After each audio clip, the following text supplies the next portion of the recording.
नमस्कार, सत श्री अकाल। IVF ਦੇ ਪੇਜ ਤੇ ਅੱਜ ਤੁਹਾਡਾ ਸਾਰਿਆਂ ਦਾ ਫਿਰ ਤੋਂ ਸਵਾਗਤ ਹੈ। IVF ਦੇ ਪੇਜ ਤੇ ਅੱਜ ਆਪਾਂ ਡਿਸਕਸ ਕਰਾਂਗੇ ਓਵੂਲੇਸ਼ਨ ਸਕੈਨਿੰਗ ਦੇ ਬਾਰੇ। ਤਾਂ ਇਸ ਟੌਪਿਕ ਨੂੰ ਜਾਣਨ ਦੇ ਲਈ ਆਓ ਮਿਲਦੇ ਹਾਂ ਡਾਕਟਰ ਮਾधवी ਅਰੋੜਾ ਸੇਠੀ ਜੀ ਨੂੰ ਤੇ ਡਿਸਕਸ ਕਰਦੇ ਹਾਂ ਆਪਣਾ ਅੱਜ ਦਾ ਵਿਸ਼ਾ। ਸਤ श्री अकाल मैम। सत श्री अकाल जी। जिस तरह मैम अपना विषय ही है आज का ओवूलेशन स्कैनिंग ਦੇ ਰਿਗਾਰਡਿੰਗ, ਤਾਂ सब तो पहला साडा सवाल है कि ओवूलेशन स्कैनिंग की ਹੁੰਦਾ है। Ovulation scanning ultrasound series of ultrasound होते हैं। एक अल्ट्रासाउंड में एक ग्रुप ऑफ अल्ट्रासाउंड जो हम पेशेंट का जब एग बनना शुरू होता है उसको स्कैनिंग करते हैं, जो रेगुलर चेकअप करते हैं अल्ट्रासाउंड के थ्रू कि एग का साइज अभी कितना है, फिर कितना है, ये चेक करने के लिए, और कब वो रप्चर होने के लिए रेडी है, और जब रप्चर होने के लिए रेडी है हमने कोई प्रोसीजर करना है और उसके बाद चेक करना है कि रप्चर हो गया था कि नहीं। तो ये सारे अल्ट्रासाउंड ओवुलेशन स्कैनिंग के अंडर आते हैं। इनको हम फॉलिकुलर स्टडी या फॉलिकुलर स्कैनिंग भी कहते हैं। ਜਿਵੇਂ ਕਿ ਤੁਸੀਂ ਜਾਣ ਹੀ ਲਿਆ ਹੈ ਕਿ ਓਵੂਲੇਸ਼ਨ ਸਕੈਨਿੰਗ ਕੀ ਹੁੰਦਾ ਹੈ, ਤਾਂ ਇਸ ਤੋਂ ਬਾਅਦ ਆਪਣਾ ਅਗਲਾ ਸਵਾਲ ਹੈ ਕਿ ਮੈਮ ਓਵੂਲੇਸ਼ਨ ਸਕੈਨਿੰਗ ਦੇ ਲਈ ਪੇਸ਼ੈਂਟ ਨੂੰ ਕਿੰਨੇ ਵਾਰ ਵਿਜ਼ਿਟ ਕਰਨਾ ਪੈਂਦਾ है।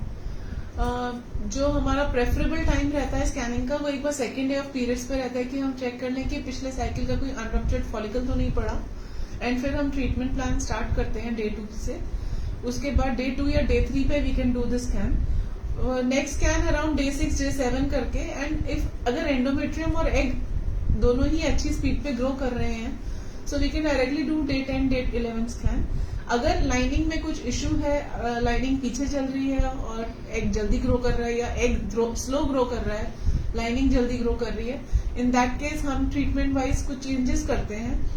तो बीच बीच में फ्रीक्वेंटली भी करना पड़ता है। तो मिनिमम अराउंड 3 to 4 स्कैन से लेके 5 to 6 स्कैन के बीच में normally depending on patients condition. जैसे पीसीओडी पेशेंट्स का कई बार एग लेट जाके बनता है तो उनके ज्यादा फ्रीक्वेंट स्कैन हो जाते हैं, नंबर ऑफ स्कैन थोड़े ज्यादा हो जाते हैं।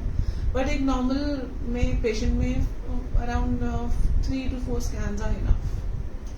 ਜਿਵੇਂ ਕਿ ਹੁਣ ਆਪਾਂ ਨੂੰ ਪਤਾ ਹੀ ਲੱਗ ਚੁੱਕਿਆ ਹੈ ਕਿ ਓਵੂਲੇਸ਼ਨ ਸਕੈਨ ਦੇ ਲਈ ਪੇਸ਼ੈਂਟ ਨੂੰ ਕਿੰਨੇ ਵਾਰ ਵਿਜ਼ਿਟ ਕਰਨਾ ਪੈਂਦਾ ਹੈ। ਤਾਂ ਇਸ ਤੋਂ ਬਾਅਦ ਆਪਣਾ ਅਗਲਾ ਸਵਾਲ ਹੈ ਕਿ ਮੈਮ ਕੀ ਓਵੂਲੇਸ਼ਨ ਸਕੈਨਿੰਗ ਤੋਂ ਸਕਸੈਸ ਰੇਟ भी पता किया जा सकता है। कुछ हद तक yes, because the thing is अगर एग एंड लाइनिंग दोनों अच्छा ग्रो कर रहा है, एंड अगर ovulation is the only issue with the patient, और अगर हम पेशेंट का साथ में स्कैन वगैरह करते हुए हम पेशेंट को मेडिकेशन दे रहे हैं एग बनाने की, एंडोमेट्रियम तैयार करने की, सो उस केसेस में हाँ चांसेस अच्छे रहते हैं पेशेंट के कंसीव होने के लिए। एंड अगर जैसे हम IUI कर रहे हैं so lining has to be ready with the egg, उसके बिना IUI would not be successful. कुछ पेशेंट्स रहते हैं कि हमने ओवुलेशन इंडक्शन के लिए पेशेंट को लेट्रोजोल या क्लोमिफेन दे दिया और साथ में एंडोमेट्रियम अच्छा ग्रो नहीं कर रहा है, तो ऐसे केसेस में थोड़ा सा हमें पेशेंट का एग के साथ साथ लाइनिंग का मेडिकेशन भी ऐड करना पड़ता है जो बैलेंस इट आउट। तो उस तरह से पता चलता है, बट वी कैन नॉट से 100% कि हाँ नहीं स्कैनिंग से हम परफेक्टली बता सकते हैं कि सक्सेस रेट कैसा है, ऐसी बात नहीं है।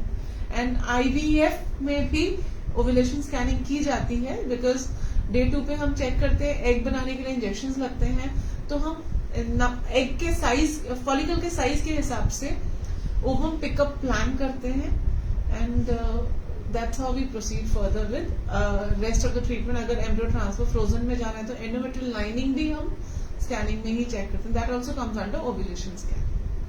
ਇਸ ਤਰ੍ਹਾਂ ਹੀ ਤੁਸੀਂ ਦੇਖ ਹੀ ਸਕਦੇ ਹੋ ਕਿ ਅੱਜ ਦੇ ਵਿਸ਼ੇ ਦੇ ਵਿੱਚ ਆਪਾਂ ਨੇ ਜਾਣਿਆ ਹੈ ਕਿ ਓਵੂਲੇਸ਼ਨ ਸਕੈਨਿੰਗ ਕੀ ਹੁੰਦਾ ਹੈ, ਪੇਸ਼ੈਂਟ ਨੂੰ ਕਿੰਨੇ ਵਾਰ ਵਿਜ਼ਿਟ ਕਰਨਾ ਪੈਂਦਾ ਹੈ, ਇਸ ਤੋਂ ਸਕਸੈਸ ਰੇਟ ਪਤਾ ਕੀਤਾ ਜਾ ਸਕਦਾ ਹੈ ਜਾਂ ਨਹੀਂ ਕੀਤਾ ਜਾ ਸਕਦਾ, ਇਸ ਦੇ ਬਾਰੇ ਆਪਾਂ ਨੇ ਜਾਣਿਆ ਹੈ। ਤਾਂ ਨੈਕਸਟ ਟਾਈਮ ਤੋਂ ਆਪਾਂ ਫਿਰ ਤੋਂ ਮਿਲਾਂਗੇ ਇੱਕ ਨਵੇਂ ਵਿਸ਼ੇ ਦੇ ਨਾਲ। ਤਦ ਤੱਕ ਲਈ ਸਤਿ ਸ਼੍ਰੀ ਅਕਾਲ। ਸਤਿ ਸ਼੍ਰੀ ਅਕਾਲ।